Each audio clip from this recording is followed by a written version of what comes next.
Magishine's EVO lineup of headlights combine bright LEDs, affordable pricing, with advanced lens designs to create sharp beam cutoffs. That means you can use high output modes without blinding oncoming traffic, which is a feature everyone can appreciate. In this Cyclist guide, we're going to do a quick comparison between the EVO 1100, the 1300, and then the 1700, as we have the rare opportunity to show them all side by side. We've done full reviews of each of these independently, so if you want a more in-depth review, there's links in the description or in the little boxes in the corner of this video. For this video, we're just going to focus on the key features of each of the lights and what differentiates them. One of the main features of all these lights, however, is that aspherical lens design. So you can see it almost looks like a cat eye, has this curved lens here, and that helps really distort the light. So it's a more advanced design than your standard lens, which just creates a cone. With all of these, you get a sharp beam cutoff and a very distinctive lens design and beam shape. So it's a really cool feature, so when you're riding down the road, you're not going to get blinded. And that's a really nice feature they don't see with most bike lights. These are not StVZO certified though, so if you're in Germany or countries that require that, these do not meet the requirements, but they do have the sharp beam cutoff and the additional features like flash mode, which StVZO would not allow. So jumping just into the specs, starting with the EVO 1100, it's $69.99. It's the smallest one in the lineup and the more affordable one. 1100 lumen output. You have a sharp beam cutoff just like the rest with that special lens design. You get a wireless remote to control this and a very cool top mounted GoPro design. So you can put this underneath your out front mount. They're a very slick setup. And then these all have the aluminum housing, which really feels premium.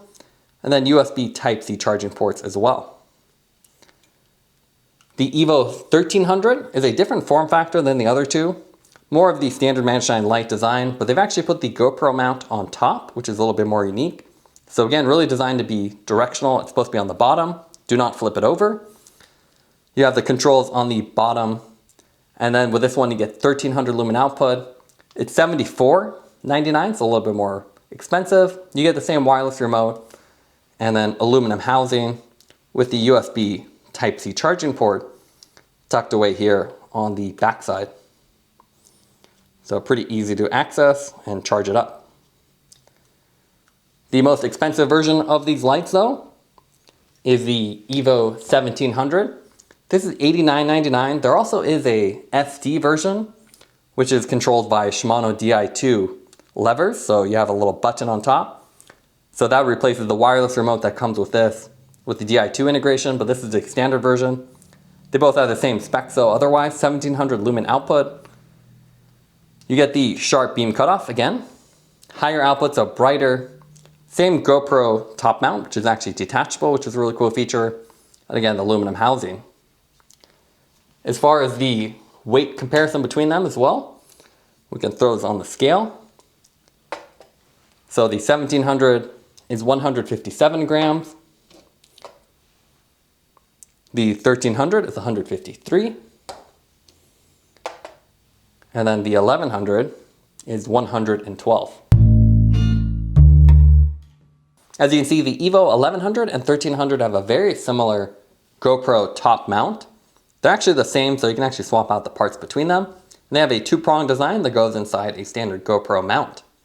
What's really cool about these though, is they have a little hidden feature. So if you push down on the button below it and then pull forward, you can see the actual peg part comes out. So it's detachable, and that makes it really easy to remove this from a mount without having to remove the thumb screw. So if I illustrate that, we have a little Magicshine out front mount. Again, all these lights are really designed to be underneath an out front mount. You don't want to flip these. If we take the 1700, slide it on, then line up the holes. This is one of the most annoying features of GoPro. Thumb screw is kind of obnoxious to put on and off, so you don't want to do that every time, and it's really cool that GoPro made it detachable. So you can see with it on, these have a very unique form factor. So not only do you have the nice GoPro top, but they're very tall and narrow. So if you compare that to the EVO 1300, you can see this one's thinner and longer, but this one is quite tall. So it does look a little awkward. As I said in the other review, this looks like an old television set, especially when you flip it. But you can see with it mounted on there, you would have to undo this thumb screw every time, which would be really annoying. So instead it's easier push down on the button, pull it forward, and then you can see this will stay on your bike. No one's really going to come steal that. And then you can put this in your pocket. When you're ready to ride again, just line it up again, push down, and then you can see it nice and secure. You can adjust the angle as well, thanks to the GoPro design. Taking it off, you do have to be careful not to stub your finger, so it's easier to do it upside down here. Obviously you can't do that on a real bike, but if you go on there, you grab it, push forward rather than doing it this way, as it'll come hit your thumb. You can see this design is interchangeable though. So if I go to the 1100, I push down, push forward. You can see I can just use the same one on here. Push down on the button to get it inside, and then you're ready to go. The 1100 is obviously a little bit smaller.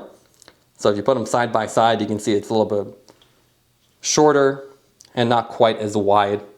So it doesn't look quite as awkward, and without the big chrome bezel, you can also see it's a little bit more compact, but you do lose about 600 lumens of output, and then the high output mode, the high beam mode that this one comes with an 1100 does not. Obviously controlling this is also less easy, especially when you have a way mounted low like that. That's why they do have the remote. So you have a basic 2-button remote, just like we've seen with all the other Magicshine lights. So you can mount this up on top, and then it has the 2-button design so you can cycle through the modes, and then double tap as well to feature the flash mode.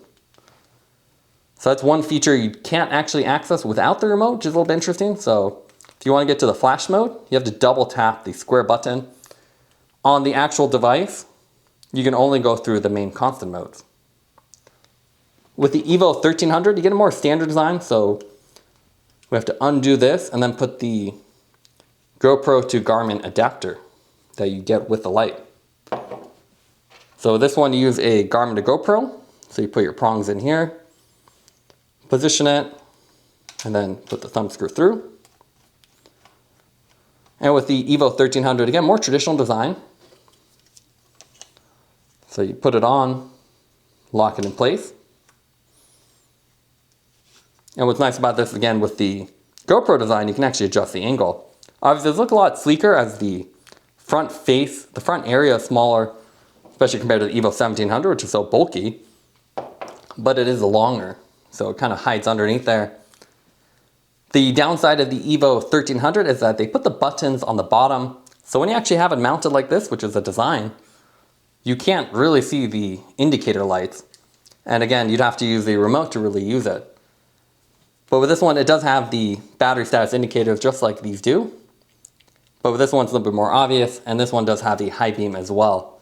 So you can see, you can go high and low. But more traditional form factor, and you probably want to use the wireless remote to make it easier to use. Now let's take a look at the light output of the different lights. Here you can see the beam pattern for the EVO 1700 in the highest output high beam mode. You can see really bright. You do have artifacts at the edge, but it's a big trapezoidal beam, so you really see everything around you. And again, sharp beam cutoff, so you're not blinding other people. The 1300 is very similar. You can see the low beam mode here. You have this kind of dual beam. You see the separate artifact on the top and bottom. But again, nice trapezoidal view. And again, sharp beam cutoff, so you can see nice sharp line. So again, not blinding oncoming traffic. The 1100, obviously lower power, but same beam shape, same artifacts. And again, nice visibility, and it lights up the whole trail. So when you're riding, you can definitely see what's around you. The big downside of all these lights is when you're turning, you're not going to be able to have great visibility because of the beam cutoff. But when you're riding in a straight line or faster speeds, you can see nice distinct beam. The GoPro footage here, the riding footage, always looks a little bit darker than real life. But you can see it still looks nice and bright. Generally, you want to run the higher modes.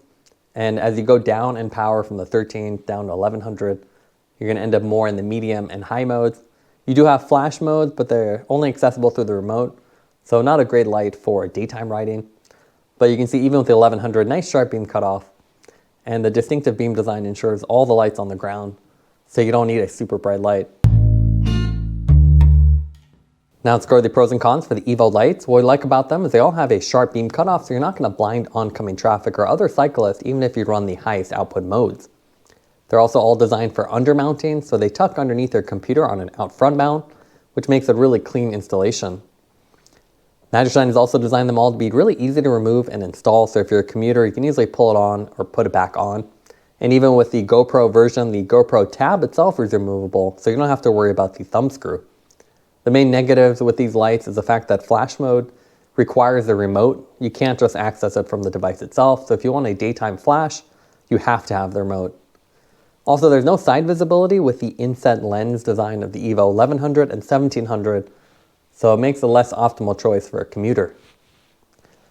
But otherwise, really nice lights overall. As far as which one to choose, really depends on how much output you want. The 1700 is obviously the brightest, and then with the 1100, it's a little bit sleeker and more affordable. Thanks for watching this review. Don't forget to like and subscribe. You can see more content from us on our website at thesweetcyclist.com, as well as follow us on Instagram at thesweetcyclists. This is The Sweet Cyclist reminding you to enjoy the ride.